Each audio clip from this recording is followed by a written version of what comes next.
And now I want to tee you up on a topic. We've discussed this topic at length, and I'm still struggling to get my mind around it, to understand it, to really grasp it, to put it in practice in my life, in my business. And that's the topic of generosity. Sure, yeah. So I'm definitely not an expert on generosity. I am definitely on a journey, and I've been for the last couple of years on a journey of trusting God and setting myself up so that I can live a life of generosity. I think I've gone through seasons in my life where I've had more than enough, and I've gone through seasons in life where I didn't have more than enough. And I've realized one thing, that never was money the thing that motivated me. And I went on a journey as why then, if it's not money, what's the driving force? What's the why? What's the reason that I'm doing all of these things? And I've learned and I've experienced that the one thing that motivates me more than anything else is living a life that's making a difference. Not necessarily living a life that's bringing in supernatural amounts of money, but living a life that's making a supernatural difference in people's lives. And I've tried and I've set certain things in place to make generosity a culture in my own life and in our businesses. Being generous with my time towards the kingdom, being generous with our Airbnb. We were at a place where we really tried to bless people with a place to stay if they are in need of it. In my trailer businesses, we're at a place where there's a certain percentage of our income that we give away on a monthly basis. Not just to people outside, but also we want to make a difference for the people that work for us. So we've been in seasons where if one of our workers, their children's at school, we try to pay for certain things that they need for school. And that has been probably the most rewarding part of being in business. I've realized that is the most rewarding part of doing what we do, is that we get to make a difference in people's lives. Yes, it's good to have a successful business, but there's certain things that you do with your finances that just brings more joy than others. It brings joy going to a restaurant, yes it does, but there's a next level of joy that you can experience when you know that what we've worked so hard for has actually made a difference in people's lives. And I think that's that, but it's a constant journey and it's a constant battle. Because let's be honest, if we are really honest, we are people that we love to accumulate and we love to hoard and we love to have more, But sometimes you need to ask yourself, is this really what I'm living for? Is this really what I dreamed about? Just to have more? Or am I at a place where I want my business, I want my life to really make an impact? In our conversations regarding that, what really triggered me and was so interesting for me is most of us, or myself, I grew up where you saw generosity as giving or tithing to the church. You're giving your 10% to the church, or whatever the case might be. Or when you stop at a traffic light and there's someone giving a R5 or something like that. But the stories that you've shared with me and your own life, your own family, your own businesses, practical examples is that this is actually more than that. I don't want to say not that, but more than that. It's a bigger picture. It's a bigger story. Can you maybe, for the people listening, share some of those practical examples of what this means? And I want to use an example. Yeah, rather. Yeah. So I understand what you're saying, and I think many times we think of generosity as giving finances or giving some of our money away, but understanding that each and every one of us are gifted in a different area, and you've got something to give, whether it is knowledge. I mean, let's take you for instance. You're a lawyer, and you've got knowledge. It costs you a lot of money to get that knowledge, and you use that knowledge to generate an income.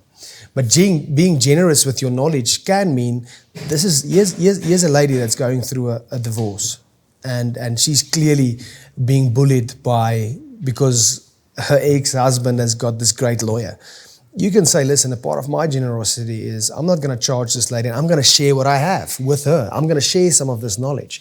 In my case, many times I've just felt in my heart that I cannot charge this person for this trailer because they're going through a difficult season and they're going to do something and they need to move out immediately because something went wrong.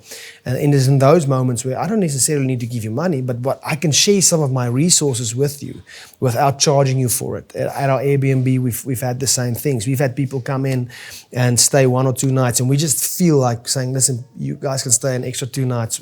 Don't worry about paying for it because you're going through something difficult. And I've been on the receiving end of that. I remember a couple of years back, we had a massive accident with our vehicle on our way back from holiday. And we needed a place to stay only for 1 night because we were broken down next to the road and there were people that took us in. And when we wanted to pay the next day, they said, no, we really just want to bless you. And we actually feel that it will be great if you guys can stay an additional 2 nights because we see that you've gone through this massive, difficult thing and maybe you guys should just take a moment, just rest a bit and just regather yourselves after this accident. And we've been on the receiving end of that. And I almost feel like I want to give you something. I want to say thank you. How do I do that? Because it was just such an overwhelming act of generosity that we received. And I realized that sometimes those small acts of generosity, that's the driving force behind what we do. That is the why. That's the why. I can get up in the morning and say, I'm going to work hard because I know it's going to put me in a position where I can bless somebody that really needs this in this moment. And being able to bless them with that is worth more than any amount of money. Knowing that, wow, okay, so we worked hard, but there was something bigger to it. We could really make a difference in somebody's life. What I love about that, and you spoke about blessing people or making a difference with your resources. And I think a lot of us, me included, think that whenever I am rich, or whenever I have money, then I'll start giving away. Or whenever I'm properly sorted, then I'll start making a difference or giving money to this or to that organization, whichever case it might be. But this is actually, it's different. It's finding ways in your life currently with what you have and making a difference with that, starting now and actually thinking about it. It's easy to do it when you've got a lot.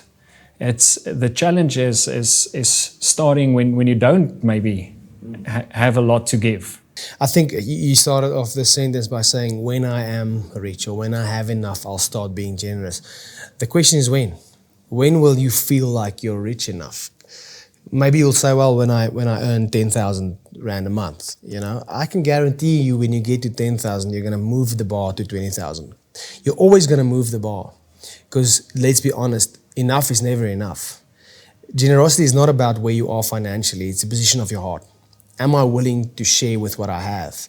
And listen, I'm not speaking out of a place that I've got this, definitely not. For us, it's a constant journey. We are at a place now where me and my wife are looking at where we are and we're saying, listen, can we set a lifestyle cap?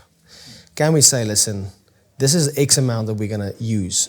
And the rest, we're going to see if we can't share that or bless somebody with it or do something else with it. Because what we've realized in our life is, we were fine with receiving X. But as we received more, it's almost as if we're just living into it the whole time. We're just living into it the whole time. We're raising the roof the whole time or the ceiling the whole time. And we're at a place now, okay, we need to say, listen, this is our lifestyle cap. We're going to take this amount. And whatever is left, we're going to say, right, what can we do with that? Who can we bless with it? What difference can we make with it? But it's a journey, and we're not there yet, definitely not. But we are definitely at a place where we're starting to have these conversations. It's so true. My wife works at a corporate, and they get random increases in salary, random times, and usually small. And then she'll tell me, oh, listen, I got an increase 3 months ago, and we didn't even, I mean, you don't even notice it. It's gone before you know it. And so if you don't make that dedicated choice and be wise about it, determined about it, and Morgan Housel in his book Psychology of Money says the biggest problem or your biggest thing in money will always be to get the goalposts to stop moving. And that's the biggest challenge. If you're not going to get the goalposts to stop moving, it's always going to be trying to keep up with the Joneses next door. And we see it, obviously. I think Poch is a very interesting microcosm of that, because you stay in the one area, and then, we move to the next area, and then you see your neighbor, we move to the next area, and there's always just the goalposts just keep moving, and whatever increase there is, you will live it out. Yeah. And I think the important thing to remember there is that comparison is truly the death of joy. The moment my eyes are fixed on what's happening in my neighbor's yard, I'm missing out on what's happening in my own yard. And I think we had that conversation a while back. There's a massive difference between being wealthy and being rich. Many of us chase riches, but we need to chase wealth. What is wealth? Wealth is not necessarily my bank account. Wealth is the riches that I have in my life, my family, a happy home. Being able to have time to enjoy my children while they are still young. I think unfortunately we're at a place where we chase riches so much that we don't have time to enjoy the true wealth that we have. My true wealth is my family, is the time that I get to spend with them, is the holidays that we get to go on. They might not be overseas, they might not even be at the sea, but at least we go somewhere and we enjoy our time. Many of us spend our lives running to be able to give our children everything, but the only thing they really want is us. The only thing they really care about is just, hey, Dad, can we just have some time together? And I think it's important for us to stop sometimes and just reevaluate our lives. Am I chasing riches or am I chasing true wealth? True wealth is not money. It's a life that's worth living. It's a life that is building something, not just physically for the next generation, but also emotionally for them, also spiritually for them, investing in their lives.